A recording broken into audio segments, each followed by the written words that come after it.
बाबा और हम सुबह गए एयरपोर्ट से सीधे भगवान विश्वनाथ का दर्शन करने।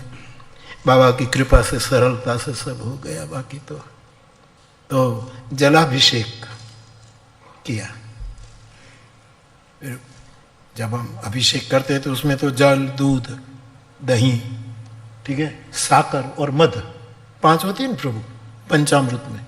शास्त्री बाबा, दूध, दही, साकर, मध, घी, घृत, ये 5 का अभिषेक करते हैं। उसमें क्या है कि समय भी लगता है और विधि विधान से करो तो आनंद भी बहुत आता है। तो पुजारी गणों ने हमने जलाभिषेक कर दिया। तो बाबा मुझे रास्ते में कहे कि बापू इसीलिए हमने कह दिया था कि खाली जलाभिषेक कर दो कि समय का वो है, लेकिन आंख जलाभिषेक करती है। मैं आपको बताऊं कि आंख में दही क्या है, आंख में दूध क्या है, आंख में साकर क्या है, आंख में मध क्या है और आंख में घृत क्या है। आप मान लो ऐसा मैं नहीं कहूं, कम से कम सुन लो। आंख में दही क्या है, आंख में दूध क्या है, आंख में मध क्या है, आंख में साकर क्या है, आंख में घृत क्या है। मुझे कहने दो। परमात्मा के दर्द की, जन्म जन्म की दबी पीड़ा जिसकी आंख में हो, ये दही है। पिघलने न दिया हो, जमा किया हो जन्म जन्मांतर के विरह की पीड़ा, दबी पीड़ा है जो आप किसी को कह न पाओ। प्रभु के विरह की, उसकी प्राप्ति की एक पीड़ा, न सह सको न कह सको, दबी हुई नेत्र में दबा कर रखी हुई पीड़ा। मेरी समझ में यही दधी है। साधक उसको मथने नहीं देता, ये रखता है, ये रखता है। और भगवान हमारे सौराष्ट्र में, हमारे खास करके हमारा जो इलाका है भावनगर डिस्ट्रिक्ट का और महुआ तालुका का, और तालुका भी छोड़, तलगा जड़ा के बारे में मैं खास कह सकता हूँ कि कई बालक को आंख में हमारी माताएं, तलगा जड़ा की माता दधी का अंजन करती थी, दधी आंजन, और सारी रात ये दधी पोंछने नहीं देती, ये जम जाए अंदर। ये तो एक रात का खेल है साहब। किसी की आंख में विरह का और वेदना का दधी जन्म जन्म का जमा हुआ।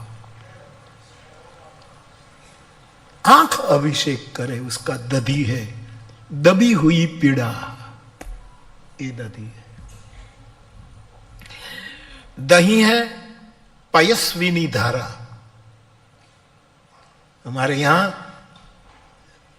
मिथिला में जाओ, पयस्विनी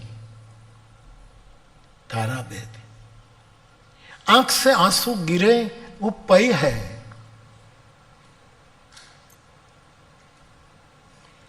परमात्मा ने कृपा करके मातृ शरीर में दुग्ध का स्थान निर्णित कर दिया। वात्सल्य फूटे तब। पुरुष का क्या? पुरुष को क्यों वंचित रखा? लेकिन पुरुष को आंसू की धार एक दूध के रूप में दी है। निश दिन बरसत नैन हमारे। पयस्विनी है ये दूध की नदी है। कोई साधु पुरुष की आंख से आंसू गिरे तो उसको पानी मत समझना, दूध निकल रहा। और सामान्य नहीं, ये आंखें काम दुर्गा होती है, एक काम धेनु जैसी आंख होती है कि हमारे सामने देखे और जो चाहे सो हो जाए, ऐसी आंख पयस्वी निधारा। अब तीसरी बात, आंखों के अभिषेक का मध क्या है? श्रीमन महाप्रभु जी वल्लभाचार्य के पास जाना पड़ेगा। नयनम मधुरम हसितम मधुरम, जिसके नेत्र इतने प्यारे हो, समझना मध भरा है। मद नहीं, मध, मधु, मधु। कई आंखें ऐसी होती है साहब,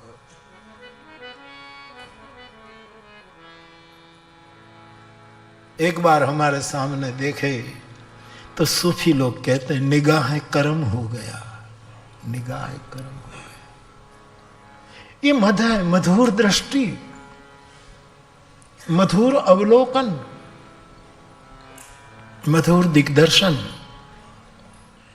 साकर पंचामृत, साकर के सौराष्ट्र में लोग बोले कि मीठी नजर तो मानी ही लागे, है ना दादा, कि मीठी नजर तो मानी पण लागे। मीठी नजर जिसकी हो लागे मानी, अपसुकन नहीं को वो बीमार हो जाए इस अर्थ में मैं नहीं लेता। मीठी नजर, ये भी मीठी नजर हो, शर्करा।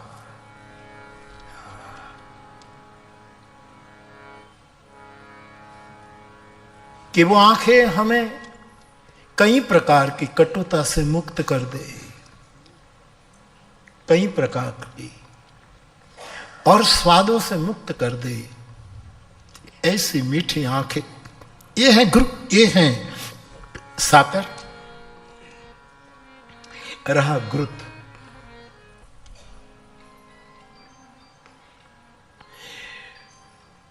दीपक बाती, उसमें घी डालो और एक शीतल प्रकाश प्रकट हो जाए। कई आंखें प्रकाशित होती है गुरु कृपा से, तेजस्वी होती है, और ये उजास, ये प्रकाश हमें जलाए ना, हमें शीतल कर दे। ऐसी आंखें, मानो आंख के दीपक में एक ज्योति, ज्योति प्रकट हुई है, उसको तलगा जड़ा गुरुत कहते हैं। तो अभिषेक आंखों से एक बिलक प्रकार से अध्यात्म जगत में, मैं आपसे ये कहने चला कि अध्यात्म जगत में आंख की बहुत बड़ी महिमा है, बहुत बड़ी महिमा। तो ये आंख गुरु की, सदगुरु की, बुद्ध पुरुष की ये आंख है, हमें शास्त्रों का रहस्य खोल देती है। तो कुछ क्वचित अन्य तो भी होता है जो हमारे बस में नहीं होता।